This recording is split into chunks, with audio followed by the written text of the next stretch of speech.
Der Rolli kommt hintern Patrick seine Schlich und überrascht ihn am Vogelhof.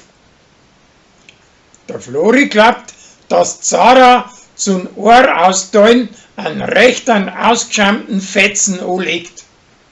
Die bleibt aber keusch und züchtig. Danach backt's Blaubiernockerl für ihren Brudern, aber der Flori frisst ihm alle weg. Drum backt's nachher am anderen Tag nur mal ein. Die Annalena kauft sich ein extriges Rad zum Essen ausfahren, aber mit dem wird's zweimal Strafmasse. Der Brei möchte ein braunes Bier brauen, nach einem Rezept von seinen Vatern. Und für das möchte er um 2 Millionen eine Malzfabrik kaufen.